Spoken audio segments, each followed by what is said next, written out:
Olá pessoal, estamos aqui para dar continuidade nesse projeto Um Banco de Histórias. Mas primeiramente quero vos pedir, dá um likezinho aí, um joinha e se inscreva no canal, compartilha. Isso vai fazer muito a diferença para o meu canal. Bom, a história de hoje é praticamente, eu acho que a última, a nossa primeira morada ali na fazenda Nossa Senhora da Luz, em Nova Fátima. Em Nova Fátima a gente vai ainda ficar muitos anos ainda ali, mas naquele local estamos prestes a mudar para outro lugar, porém na mesma fazenda. Mas a história de hoje que eu vou narrar é uma coisa assim, bem interessante, que era sobre o meu avô, que tinha um cavalo assim castanho, um cavalo bonito, vermelho castanho, e que se chamava Dourado. E esse cavalo ele ainda era, como diz, uns falam inteiro, outros falam baguá, cada região tem uma expressão. E me lembro que meu avô, meu pai, levou esse cavalo para ser castrado. E aí todos os dias meu pai tinha que dar uma volta nele, mas galopando mesmo assim, para ele transpirar bastante. Ele ficava todo molhado. Até hoje eu não entendo se isso é correto ou não, se dizer que meu pai fazia isso. Só que esse cavalo, ele era um cavalo excelente, muito bom, machador.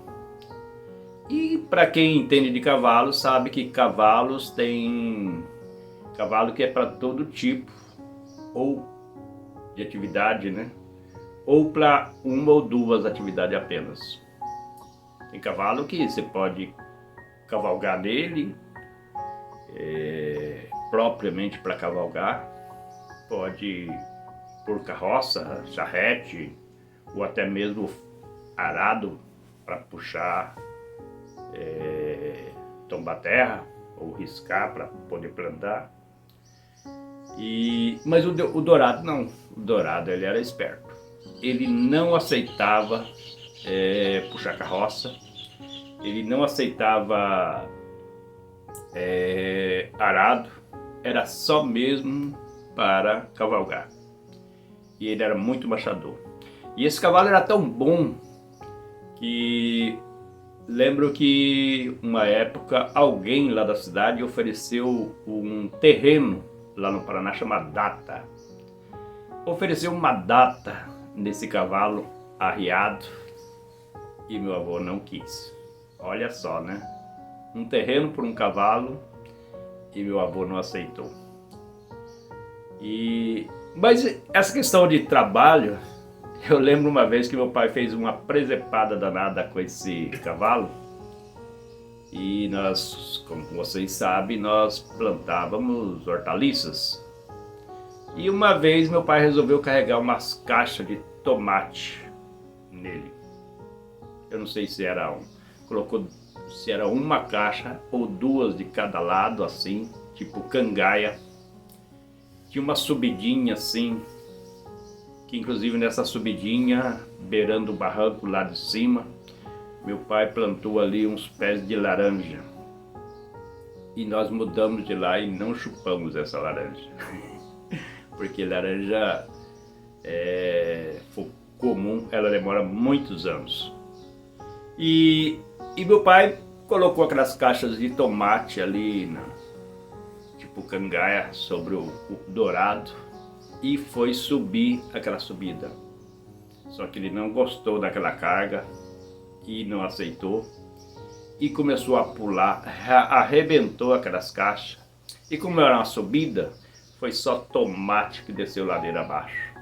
Ou seja, foi uma lambança toda que meu pai fez, e o Dourado foi esperto. Só que esse dourado, como eu disse, meu avô não aceitou a troca, né, que ofereceram para ele de um terreno, de uma data lá no Paraná, fala data. Só que uns tempos para frente ele acabou morrendo. Tem uma erva daninha muito comum que dá no meio dos pastos, até em terreno baldio, se é possível encontrar ela.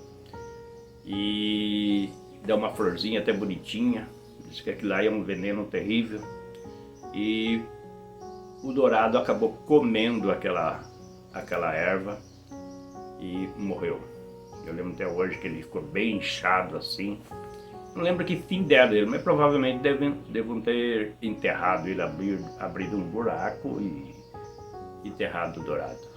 Você dizer que meu avô acabou ficando sem o dourado e sem a data. Bom, nessa altura, o tio do meu pai, tio Jorge, já tinha se mudado, voltado lá para a região de Siqueira Campos. Aquele lugar ali ficou bem... O meu avô materno também, que ficou um tempo lá com a gente, mas retornou lá para a região de Ibaiti, Campinho, onde eu comentei lá que ele tinha na cozinha dele um buraco cheio de banana. E ficou só nós, ou seja, meus pais e o meu avô paterno, que sempre moraram juntos, né? Com exceção do sítio, lá onde tinha o caixão no quarto, e do terreno lá do sitinho, que foi acho que um ano também. As duas moradias longe do meu pai, acho que foi questão de um ano e pouquinho.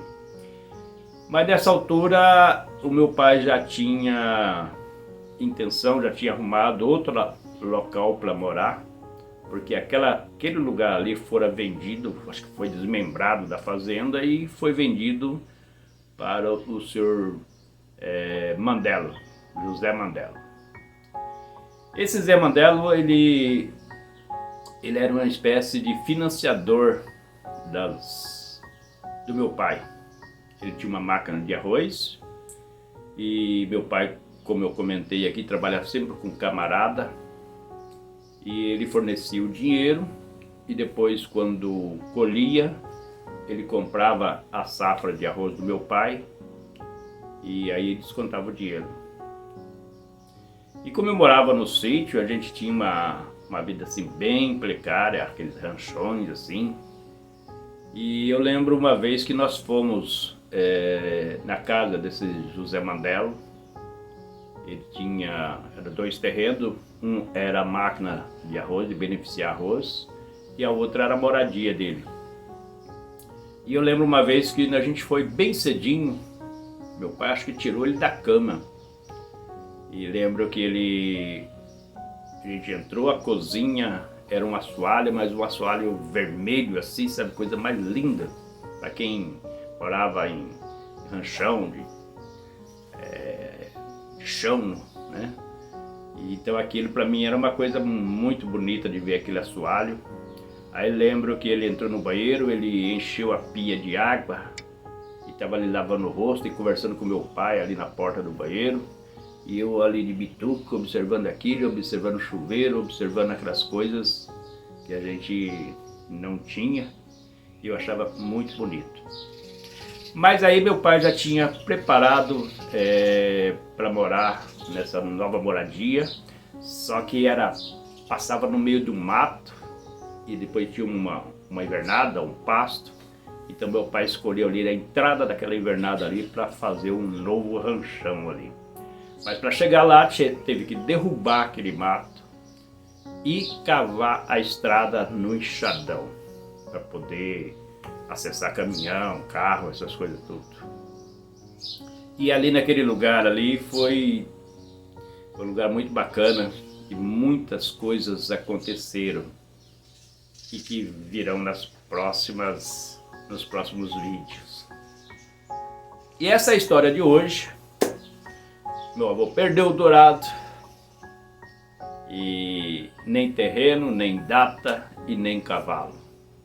E assim fica por hoje, a última história desta moradia próxima. Nós já vamos estar morando nesse segundo lugar. Como eu disse no outro vídeo, a gente morou em 4 lugares nessa única fazenda, a Fazenda Nossa Senhora da Luz.